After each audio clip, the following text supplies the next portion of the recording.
ఈ వీడియోలో డైలాగ్ ఇవ్వబడింది. విద్యార్థులు డైలాగ్ రాసుకోండి. డైలాగ్ అంటే సంభాషణ, ఇద్దరు విద్యార్థులు మాట్లాడుకుంటున్నారు.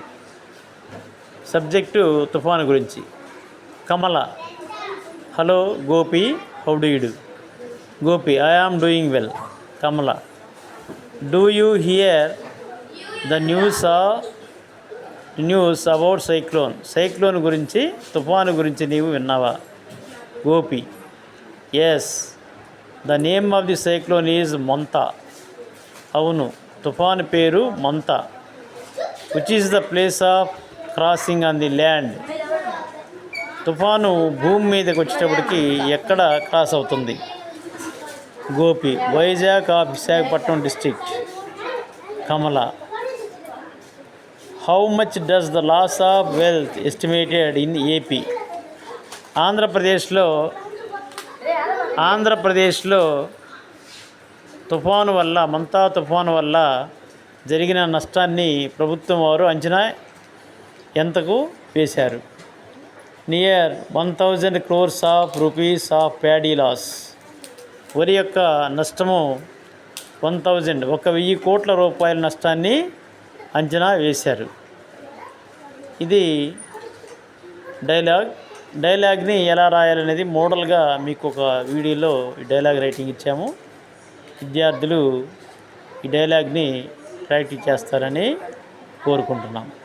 Next, spoken English. విద్యార్థులు స్పోకన్ ఇంగ్లీష్లో స్వతహాగా ఎలా మాట్లాడుకోవాలి? Hello, what is your name? Ashok. Which subject do you like most? English. How old are you? I am 10. Which fruit do you like most? నీకు ఏ పండు అంటే ఇష్టము? What is your father? మీ నాన్నగారు ఏం పని చేస్తారు? What is your father's name? మీ నాన్నగారి పేరు ఏమిటి? ఈ విధంగా స్పోకన్ ఇంగ్లీష్ని తరగతి గదుల్లో విద్యార్థులు డైలీ ప్రాక్టీస్ చేస్తే చిన్న చిన్న పదాలు, మీకు డైలాగ్ ఎలా రాయాలి, ఇంగ్లీష్ భాషలో ఎలా మాట్లాడుకోవాలనేది విద్యార్థులకి అర్థమవుతూ ఉంటుంది.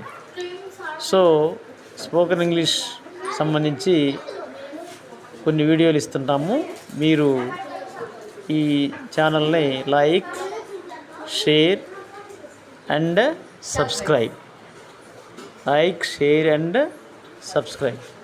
ఇద్దరు విద్యార్థులు దీన్ని ఎలా మాట్లాడుకుంటారనేది స్పోకన్ ఇంగ్లీష్ ఫామ్. నెక్స్ట్, ఇది డైలాగ్ ఫామ్. ఈ డైలాగ్ ఫామ్ని ఎలా రాయాలనేది డైలాగ్ రైటింగ్కి ఇది ఉపయోగపడుతుంది. పిల్లలు 6th, 7th, 8th, 9th మరియు 10th క్లాస్ వారు కూడా దీన్ని ప్రాక్టీస్ చేయవచ్చు. Thank you.